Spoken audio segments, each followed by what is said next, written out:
Hi friends, कैसे हैं आप लोग? आई थिंक सभी बढ़िया होंगे और सबके एग्जाम की तैयारी में बहुत अच्छी चल रही होगी।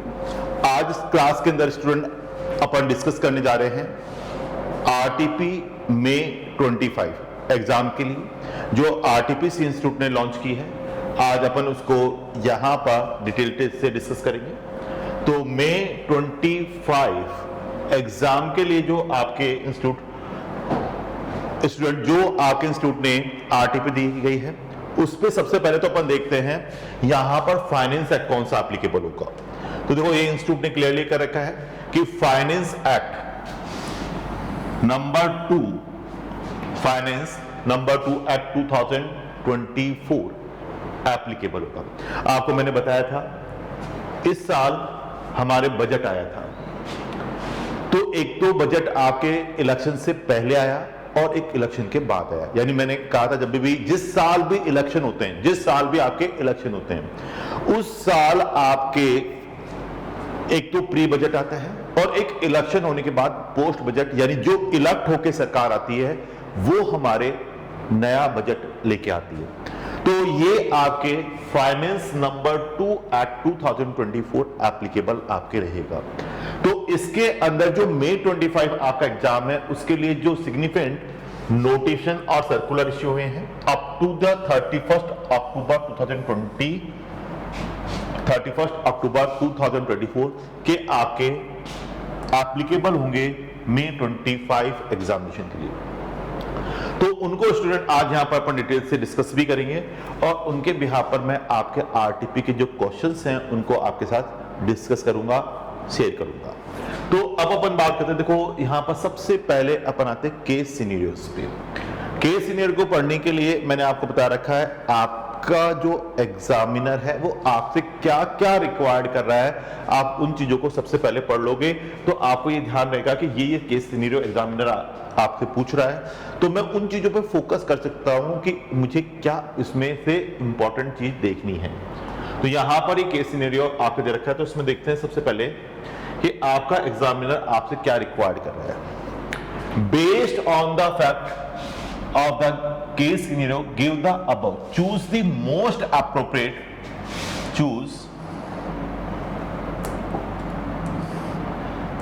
अप्रोप्रिएट आंसर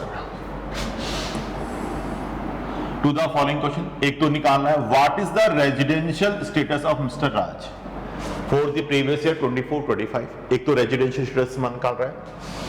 दूसरा student, what is the amount of the capital gain chargeable to tax in the hand of Mr Raj on sales of the debentures. Debentures sales पे आपको मांग रहा है।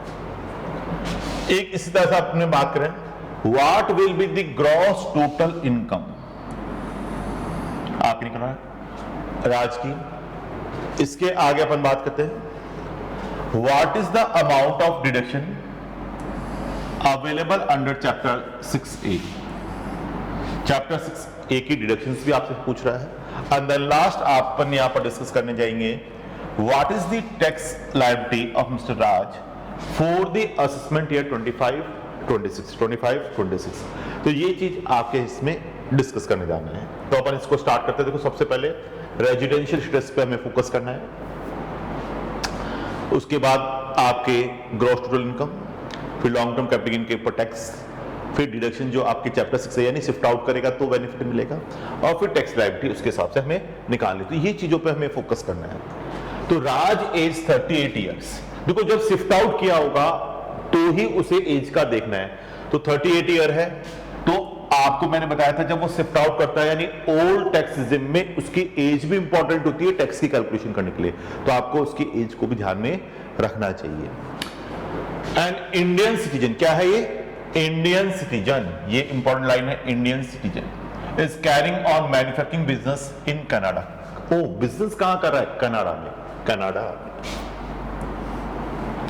He frequently visiting India for the business purpose। वो visiting purpose नहीं आ रहा, business purpose से आ रहा है। Visit India for business purpose on regular basis। He was in India for the first time in 21-22 first time। 190 days, in 22-23 145 days, and in 23-24 155 days. पहली बार आया है 21-22 में, फिर 22-23 में 145 और 23-24। तो मुझे आपको रिलेवेंट प्रीवियस ईयर के जस्ट 4 सालों का टोटल देखना होता है, लेकिन पहली बार ही कब आया? 21-22, तो यानी उससे पहले तो जीरो हो गया, उसके साथ निकालेंगे।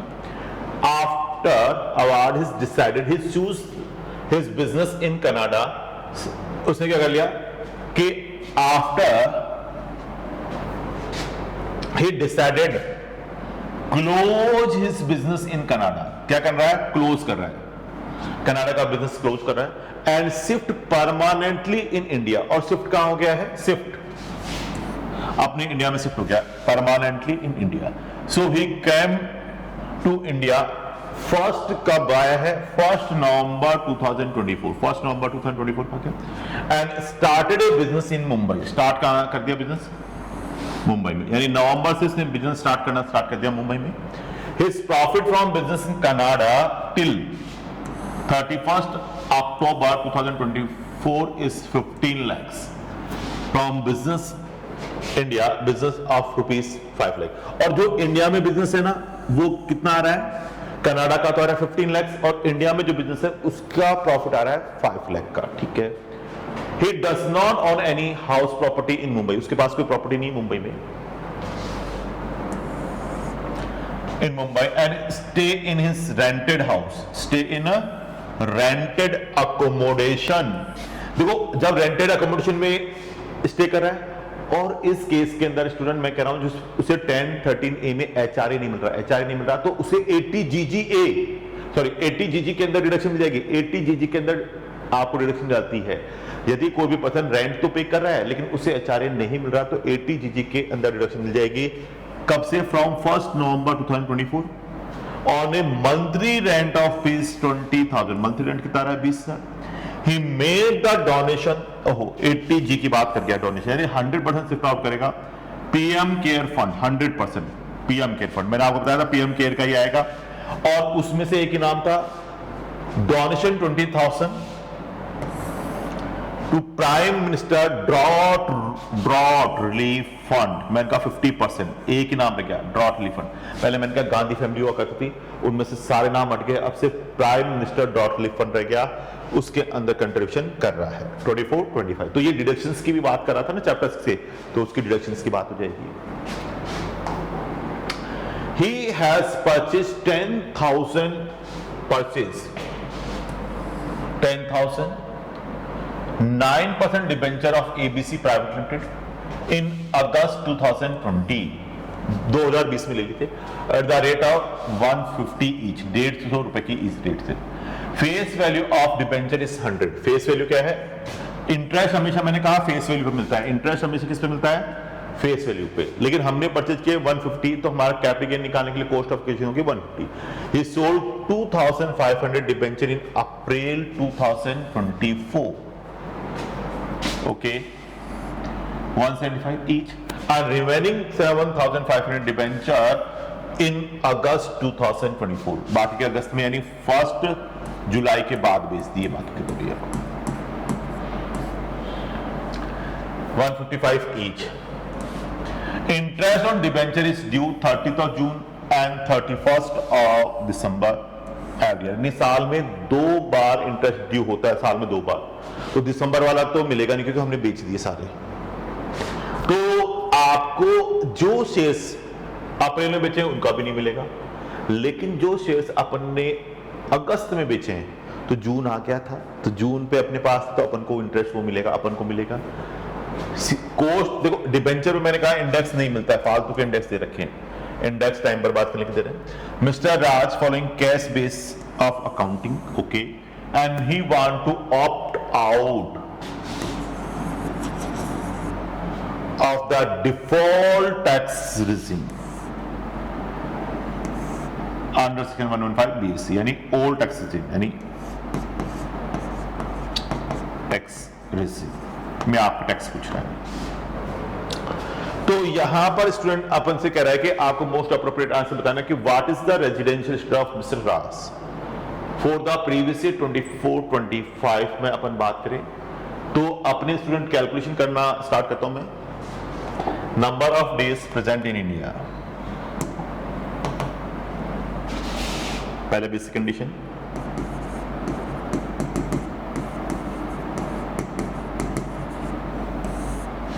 आपको मैंने बता रखा है,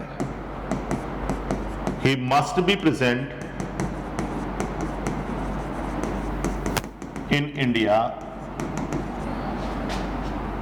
182 days or more in the relevant previous year। ये भाई कितने दिन रह रहा है, तो हम यहां निकालते हैं relevant previous year में कब आया था, ये 1 नवंबर को, 1 नवंबर से आया, तो 1 नवंबर से हमारे पास रह रहा है, तो 1 नवंबर से अपन कैलकुलेशन करें, तो ये 1 नवंबर से रिलेवेंट प्रीवियस ईयर है आपका, 1 नवंबर से 31 मार्च,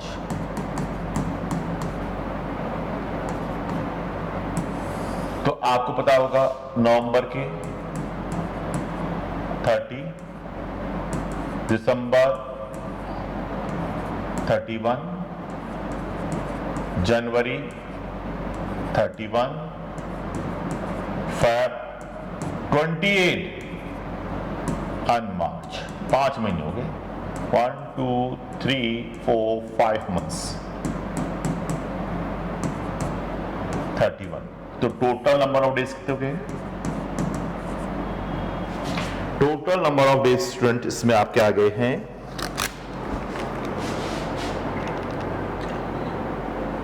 30 प्लस 31, 31, 28, 31, 151 days।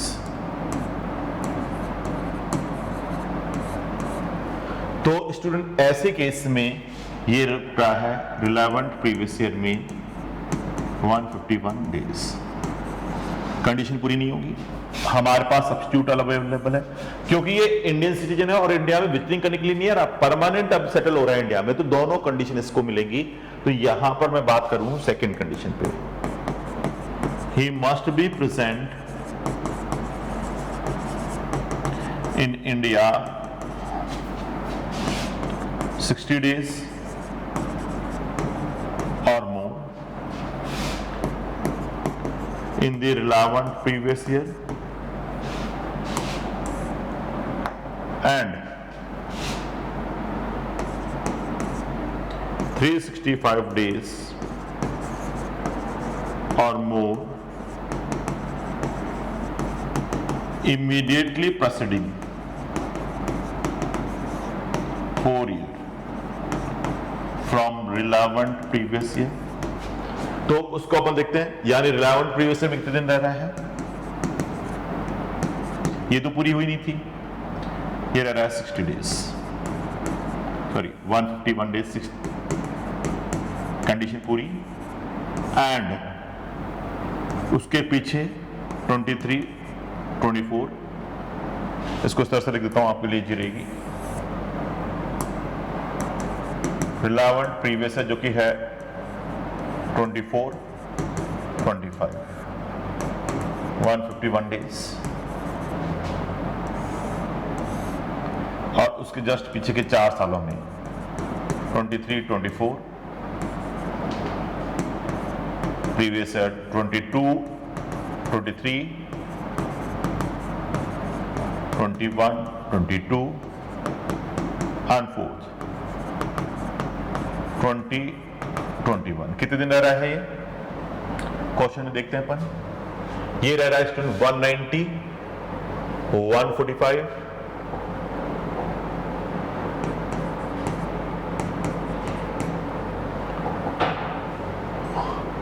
and 155।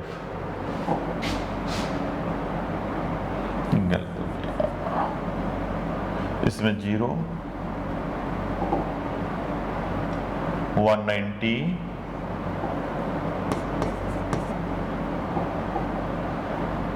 फिर 22 में 145 और 155, यही है, करेक्ट है। तो तो 365 डेज और मोर होना चाहिए। ये आपका आ गया total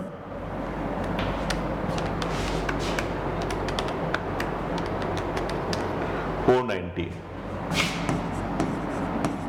yes, condition is check.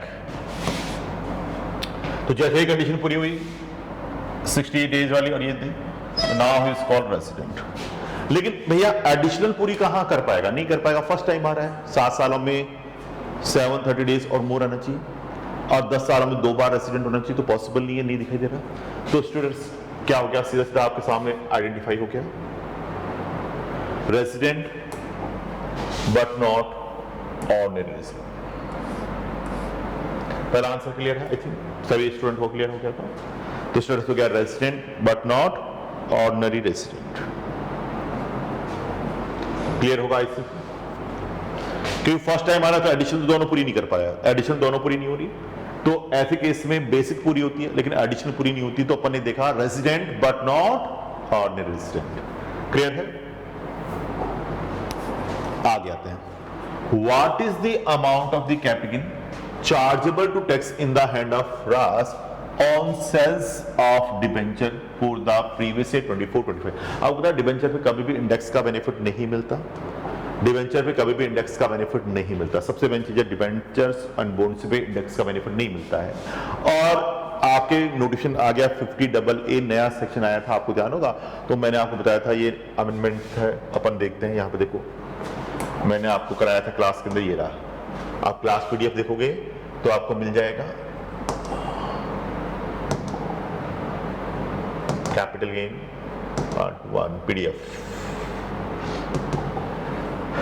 तो अपन ने देखा था। तो यदि आपके ये डिबेंचर है तो इन पे तो हमें शॉर्ट टर्म ही होने वाला होगा। तो मैंने आपको कैपिटल एसेट्स की डेफिनेशन पढ़ाई थी। पीरियड ऑफ होल्डिंग भी मैंने कहा टाइम क्या हो गया 23 जुलाई के बाद तो सबको 24 मंथ्स ही रह गया। ये रहा शॉर्ट टर्म क्लियर 24 मंथ्स।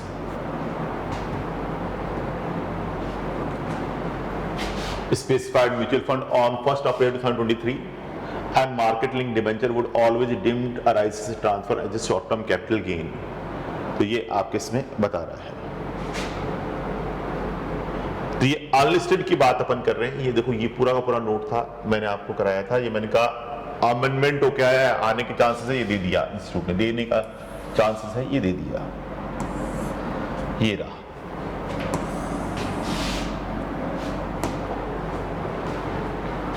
ये आपको करा रखा था मैंने क्लास के अंदर। आप क्लास PDF खोल रहा हूं मैं, उसमें ये रहा, आपको याद आ गया होगा। मैंने सारे अमेंडमेंट कवर करके following assets always deemed as a short term capital assets irrespective of the holding unit of specified mutual fund acquire on or after 1st April 2023 market linked debenture or unlisted bond and unlisted debenture which is transfer or redeem mature on or after 23rd July 2024। तो unlisted debenture की बात हो रही है, तो इनके ऊपर हमेशा शॉर्ट टर्म ही होगा irrespective of the period of holding. तो मैंने आपको बताया था always deemed short term capital gain irrespective of period of holding. याद है ना? तो ये वाला पॉइंट था। अनलिस्टेड डिबेंचर की बात कर रहे हैं। तो 23 जुलाई से इफेक्टेड हुआ था which is transfer redeem mature. तो ये आपके पॉइंट पूछा एग्जाम। ये देखो ये क्लास में मैंने कराया था, अमेंडमेंट में आप क्लास के अंदर ही बताया था। ये देखो ये क्लास PDF में मिल जाएगा आपको स्टूडेंट। तो यहां पर अपन बात कर रहे हैं, ये डिबेंचर अपन ट्रांसफर कर रहे हैं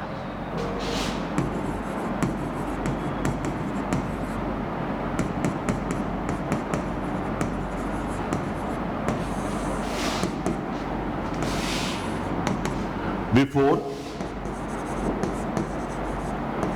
23rd जुलाई 2024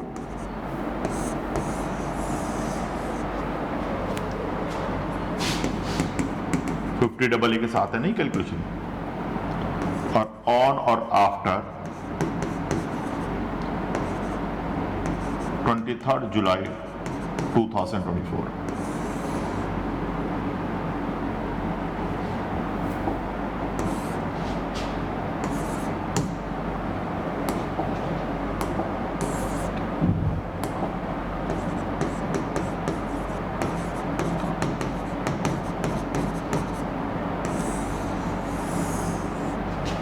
तो देखो इसने यहां पर डिबेंचर बेचे हैं, परचेज किए थे लेकिन बेचे कितने हैं, टोटल 10,000 डिबेंचर है, उसमें से इसने 2,500 तो कब बेच दिए, अप्रैल में। तो लॉन्ग टर्म हो गए, 20 से आपके 24 तक है, तो 2,500 डिबेंचर तो हो गए लॉन्ग टर्म।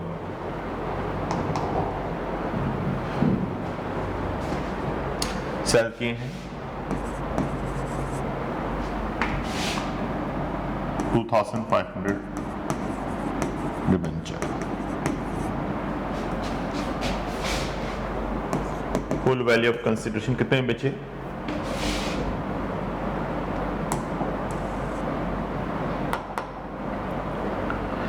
आपने बेचे हैं, यहां पे देखते हैं अपन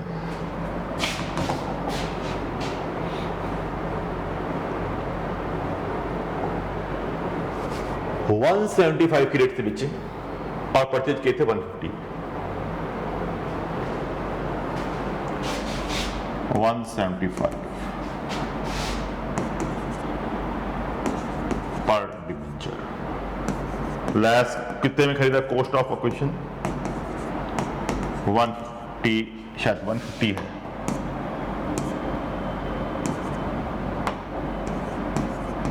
पर डी फॉर डिबेंचर के लिए। तो मैं शॉर्ट में लिख रहा हूं, इससे आपको जी रहेगा कैलकुलेशन। 150, यस 150 में परचेज किया, 175 में सेल किया। ये पीरियड ऑफ होल्डिंग 24 मंथ से ज्यादा है, लॉन्ग टर्म 25 पर डिबेंचर, 2,500 डिबेंचर। तो LTCG कैलकुलेट कर लो, सिंपल है, 62,500।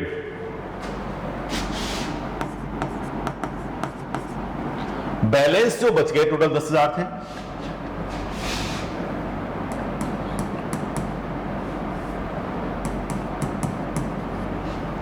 बैलेंस जो बच गए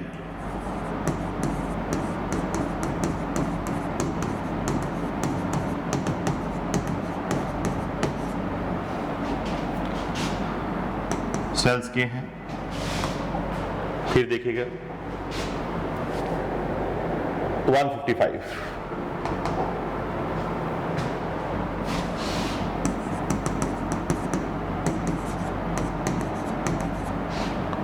कॉस्ट ऑफ एक्विजिशन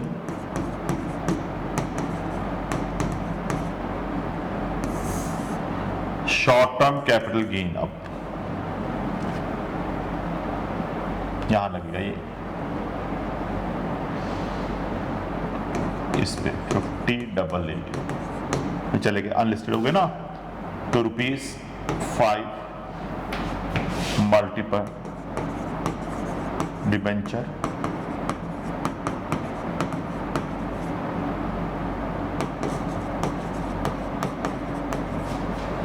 तो स्टूडेंट आप क्या जाएगा 7,500 मल्टीप्लाई बाई 5, तो ये शॉर्ट टर्म कैपिटल गेन आ गया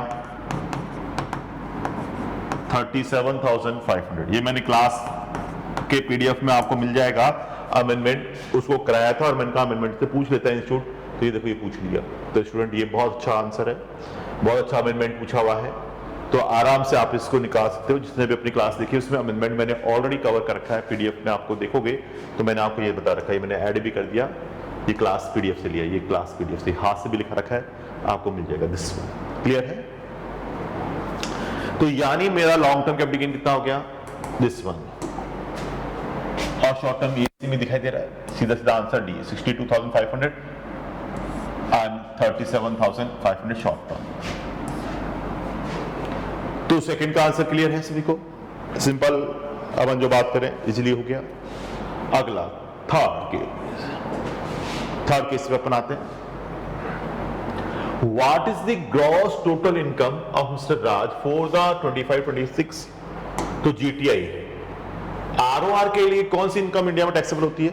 जो इनकम इंडिया में अराइज हो जाए या डिम टू बी अराइज हो जाए, रिसीव हो जाए या deem to be receive India में जाए। एक इसके अलावा और थी कि यदि आपका बिजनेस का कंट्रोल कहां से हो, इंडिया से, तो वो इनकम भी टैक्सेबल होगी। तो मैं स्टूडेंट बात कर रहा हूं यहां पर किसके लिए, आरओआर के लिए। तो आरओआर के लिए अपने प्रोविजन क्या था, नहीं sorry, resident but not ordinary resident के लिए कौन कौन सी इनकम टैक्सेबल होंगी, स्कोप ऑफ टोटल इनकम पढ़ते हैं इसके लिए, ऑफ टोटल इनकम मैंने पढ़ाया था सेक्शन 5 के साथ। तो उसके लिए इनकम कौन कौन सी टैक्सेबल होगी, इनकम अराइज इन इंडिया या फिर deem to be arise in India, वो टैक्सेबल है। इस तरह से स्टूडेंट, या फिर और income received in India or deemed to be received in India।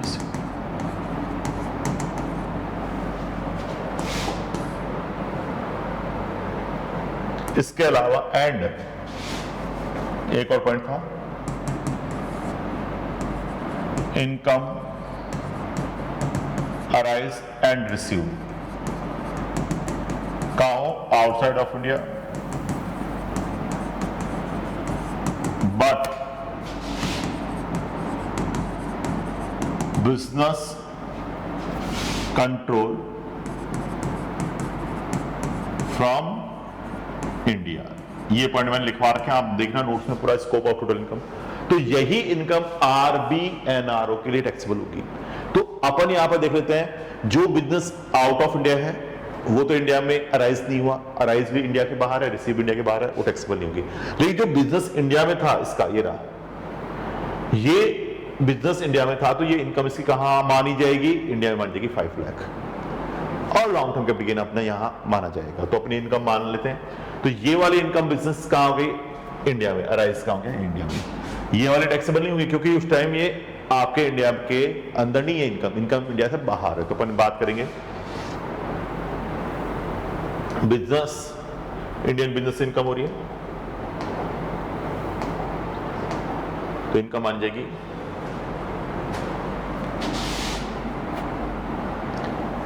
Gross total income निकालें, तो इनकम फ्रॉम बिजनेस जो कहा है, business in India, on A business in India. Status क्या है इसका, RNOR। तो 5 लाख की इनकम ले लो इसकी, फिर इनकम फ्रॉम कैपिटल गेन,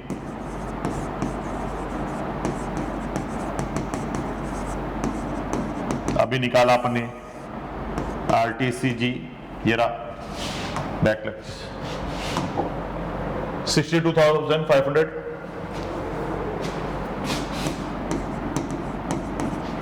और शॉर्ट टर्म कैपिटल गेन 37,500 है, ये रहा 37,500। तो टोटल लगा लो 1 लाख की इनकम हो गई। इसके अलावा स्टूडेंट देखो यहां पर अपन आते हैं, तो इसने देखो डिबेंचर पे इंटरेस्ट भी रिसीव किया, ये रहा क्वेश्चन में कह रहे हैं इंटरेस्ट मिला है। Interest on debenture is due 30th of June और 31st दिसंबर। 31st दिसंबर वाला हमको नहीं मिलेगा क्योंकि वो तो हमने बेच चुके हैं। तो केवल 7,500 जो अगस्त में हमने बेचे हैं, जो अप्रैल में बेच दिए वो भी नहीं मिलेगा क्योंकि 30th of June को हमारे पास नहीं है, 30th of June को हमारे पास नहीं है। तो केवल उन्हीं का कैलकुलेशन करना है जो हमारे पास है। तो इंटरेस्ट ऑन डिबेंचर केवल उन्हीं का मिलेगा जो यहां पर आपके पास दिखाई दे रहे हैं, इनकम फ्रॉम अदर सोर्सेस में।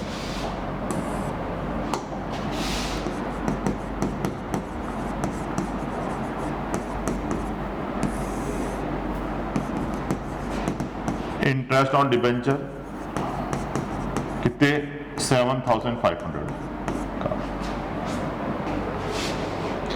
जो कि आपके 6 मंथ का मिलेगा। साल में 2 बार ड्यू हो रहे हैं, साल में 2 बार ड्यू हो रहे हैं, जून को और दिसंबर को। तो यहां इंटरेस्ट मिल जाएगा हमें फिर हमेशा फेस वैल्यू पे मिलता है 100 रुपए फेस वैल्यू, 9% और 6 मंथ का जो 30 जून को है वो मिलेगा। निकाल लेते हैं। ये 30 जून को जो है 6 मंथ का,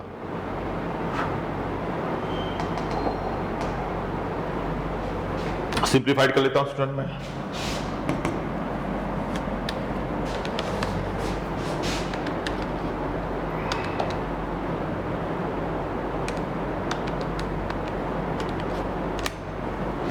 $33,750 correct.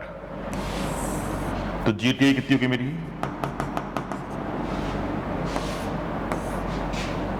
+1 lakh +5 lakh, 6,33,750। Now my answer is 6,33,750। यही है बी।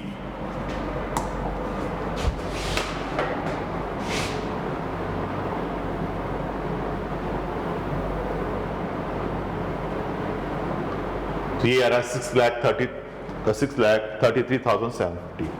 आई थिंक सभी के दिख रहा होगा। ये आपका आंसर हो गया 3। तो ये स्कोप ऑफ टोटल इनकम से हमने इनकम जो आ रही है पीजीपी के लिए है, टैपिंग के लिए है, और इसके अलावा इंटरेस्ट की इनकम भी इसकी हो रही है, तो उसके ऊपर हमें ये टैक्स की कैलकुलेशन करनी होगी। आई थिंक आपको क्लियरली इसीलिए आ गया होगा। तो जो बिजनेस इंडिया में है वो लेंगे, जो आपके इंडिया के बाहर बिजनेस है तो RBNOR के लिए टैक्सेबिलिटी नहीं बनेगी। उसके लिए केवल यही इनकम टैक्सेबल होगी जो इनकम अराइज इंडिया में हो जाए, या deem to be arise in India में हो जाए, रिसीव इंडिया में हो जाए, या deem to be receive in India में हो जाए। Income arise and receive outside of India but business control from India है, तो वो इनकम भी RNOR के लिए टैक्सेबल होगी। उसके अलावा कोई भी इनकम उसके लिए टैक्सेबल नहीं होगी स्टूडेंट। अगला, What is the amount of the deduction available under chapter 6A? तो 6A के अंदर अपन बात करें, for the 25-26 के अंदर अपन बात करें तो डिडक्शन कितना मिलेगा? तो देखो अपन यहां पर बात करते हैं, एक तो ATG का डिडक्शन की बात कर रहे हैं, एक तो चैप्टर 6 के अंदर डिडक्शन की मैं बात करूं, डिडक्शन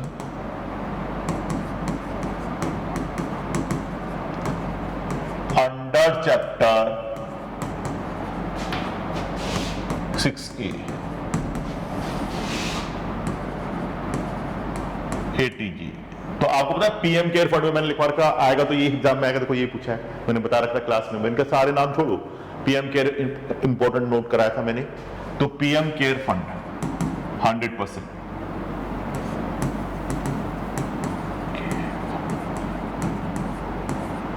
कितना अमाउंट करा है पीएम केयर फंड में? देखो सारी चीज मैंने क्लास में बताई हुई है, वही है। देखो कि आपके he made donation 50,000 PM care fund, 50,000 तो पीएम केयर फंड, और 20,000 prime minister dot relief fund. तो इस चीज से 50% और 100% में डोनेशन पीएम केयर फंड में 100%, 50,000 का डोनेशन है, पूरा 50,000। दूसरा आ रहा है prime minister drought relief fund. तो जितना prime minister drought relief fund की मैं बात कर रहा हूं, तो उसमें फ्लैट 50% ऑन डोनेशन अमाउंट। कितना मिल गया? 10,000 रुपए। इसके अलावा रेंट भी पे कर रहा है, 80 GG rent paid but not received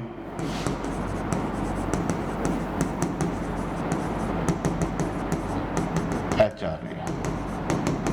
तो स्टूडेंट हमें ये कैसे कैलकुलेशन करेंगे, तो मैं यहां पर बता देता हूं। सेक्शन 80 GG इधर ही बनाते हैं,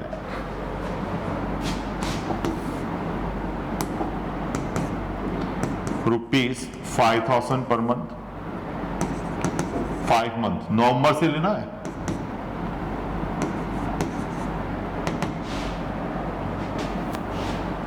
लिख देता हूं मैं, कंफ्यूजन नहीं रहेगा।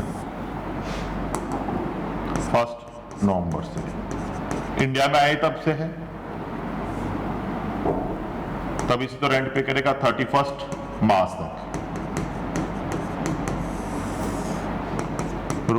₹5,000 per month, multiply by 5 month हुए तो 25,000 रुपए। 25% ऑफ एडजस्टेड टोटल इनकम। तो मैं एडजस्टेड टोटल इनकम निकाल रहा हूं।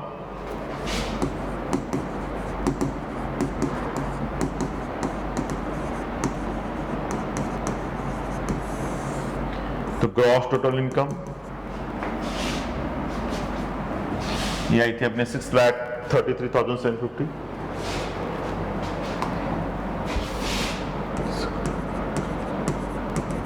उसमें से लेस करो long term capital gain 112 and 112A, short term capital gain 111A, all deduction under section 80C से लेकर 80U एक्सेप्ट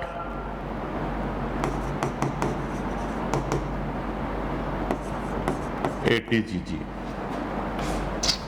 तो यहां मुझे सारी डिडक्शन बता दो,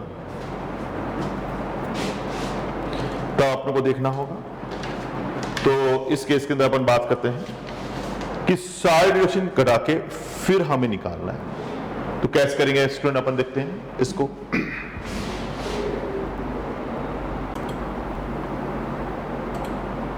तो आप देखोगे इसके अंदर डिडक्शन ही अपने ATG के लिए, तो एक्सेप्ट ATGG, ATU लिखता हूं, एक्सेप्ट ATGG को छोड़ दो, वो तो मुझे नहीं पता। तो यहां आपने डिडक्शन ली है, ATG तो ले चुके ना, कितना हो गई? ATG की टोटल है 60,000 रुपए, 60,000।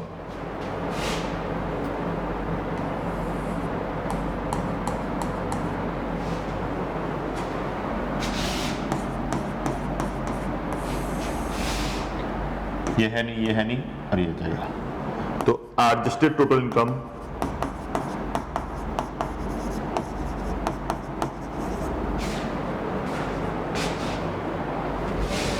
$6,33,750 minus 60,000, $5,73,750। उसका 25% निकाल लेता हूं मैं, 5,73,000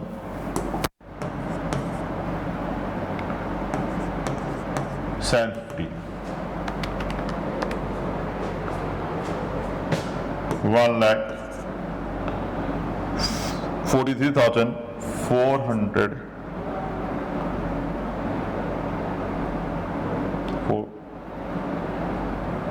1,40,438, ये मान लेते राउंड ऑफ।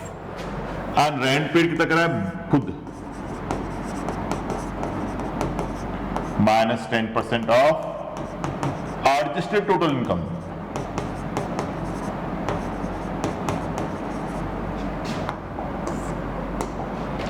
आई थिंक 20,000 रुपये महीना, 5 मंथ्स का,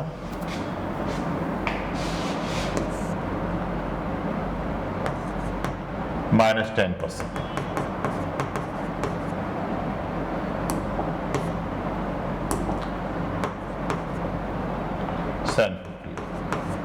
ये रेंट पे करने के लिए बता रहा है, मुंबई में खुद पे करा है, मुंबई में करा।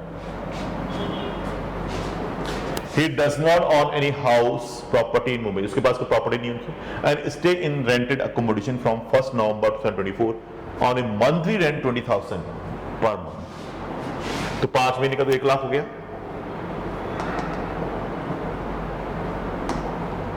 तो 1 लाख में से लेस कर दूं मैं 3,750 का 10% माइनस 1 लाख,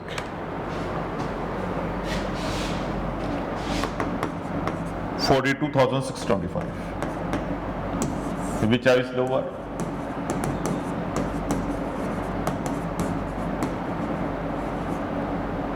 25,000. तो टोटल डिडक्शन हो जाएगी, टोटल डिडक्शन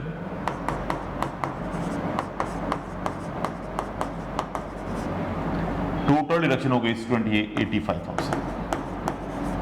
तो 85 ये मिल गया, बी 85,000. क्लियर है? तो ये हमारे आ गया.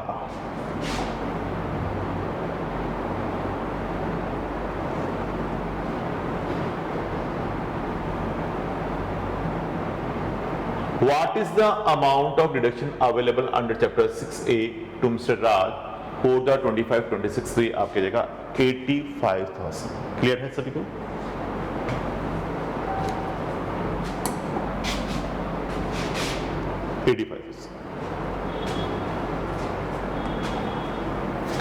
अब लास्ट है आपका, What is the tax liability of Mr. Raj for the 25-26? तो ये टैक्स लायबिलिटी आपको कैलकुलेट करके बतानी है किस तरह से आपके आएगी. तो स्टार्ट करते हैं स्टूडेंट अपन.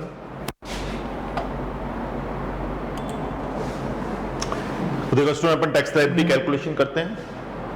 तो यहाँ टैक्स लायबिलिटी ऑफ मिस्टर राज, तो अपने यहां पर देखते हैं ये डिडक्शन आ गई थी, ये जीटीआई आ गया था. तो पहले टोटल इनकम निकाल लें, है ना. तो जीटीआई आ रही है आपकी और ये शिफ्ट आउट कर रहा है. सबसे मेन चीज शिफ्ट आउट कर रहा है, उसमें कैलकुलेशन करनी है. जीटीआई आ रही थी 6,33,750. 6,33,750. ओके.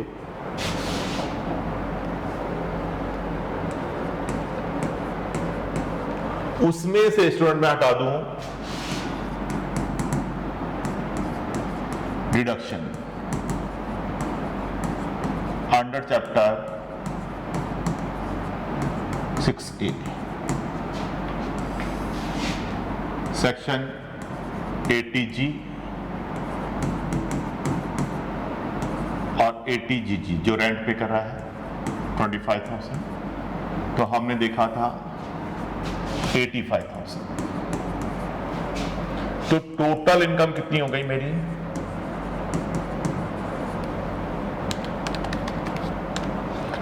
5,48,750.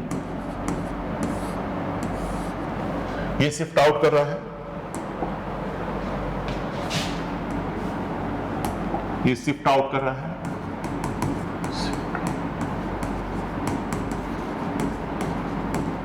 Default tax receive. ठीक है. तो हमें अब इस पर टैक्स कैलकुलेट करना है. Tax on special rate of income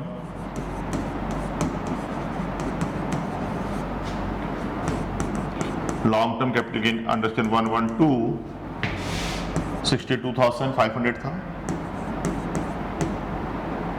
और the rate of 20%.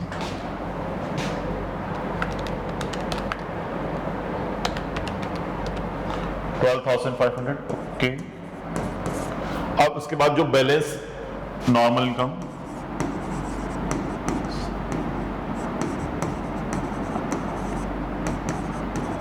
Rate of income 5,48,750. तो नॉर्मल इनकम बच गई 548,750 माइनस 62,400. तो 4,86,250. This the normal income. Tax on above income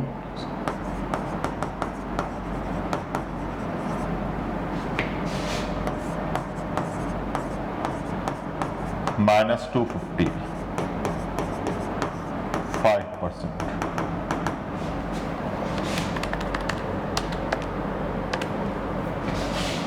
$11,813. और 12,500 ये है। टोटल टैक्स लगा लें,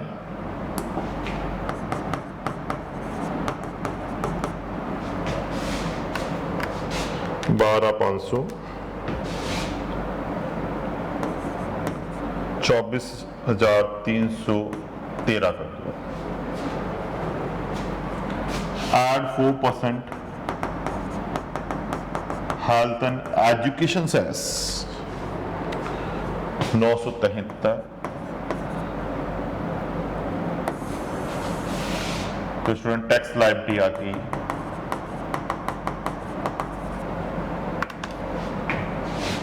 25,285। राउंडेड ऑफ करते हैं अपन।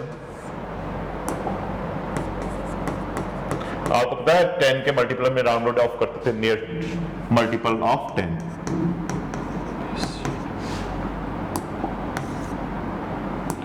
टैक्स को राउंड ऑफ करते हैं 288, बी में 25,290।